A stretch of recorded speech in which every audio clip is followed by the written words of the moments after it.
এবারের বিপিএল এ সবচেয়ে বড় ব্যতিক্রম চমক দিয়ে চলেছে নোয়াখালী এক্সপ্রেস। প্রথমবারের মতো বিপিএল ইতিহাসে একসাথে মাঠে দেখা যাবে বাবা ও ছেলেকে। নিলাম শেষ হওয়ার পরই আফগানিস্তানের অভিজ্ঞ অলরাউন্ডার মোহাম্মদ নবীকে সরাসরি চুক্তিতে দলে ভিড়িয়েছেন নোয়াখালী এক্সপ্রেস।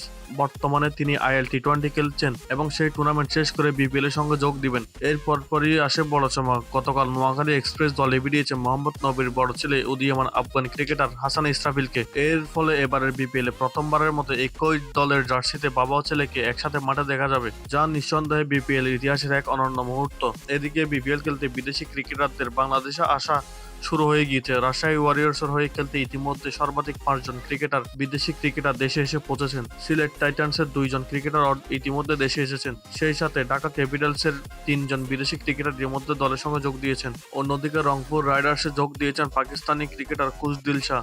এছাড়াও বাকি ক্রিকেটাররা আগামীকালকের মধ্যে দেশে পৌঁছানোর কথা রয়েছে। তবে ব্যতিক্রম হিসাবে দেখা যাচ্ছে চট্টগ্রাম রয়্যালসকে। দলটির একাধিক ক্রিকেটার বিভিন্ন অজুহাত দেখিয়ে চুক্তি থেকে সরে দাঁড়াচ্ছে। যেমন কয়েকদিন আগে ইনজুরির বাহানা দেখিয়ে সরে দাঁড়িয়েছে পল স্টার্লিং সহ আরো বিভিন্ন তারকারা, যা নিয়ে তৈরি হয়েছে নতুন উদ্বেগ ও আলোচনা। সব মিলিয়ে এবারে বিপিএল শুরু হওয়ার আগে নাটকীয়তা, চমক আর উত্তেজনায় ভরপুর। দেখা যাক শেষ পর্যন্ত দর্শকদের কিরকম বিপিএল উপহার দিতে পারে।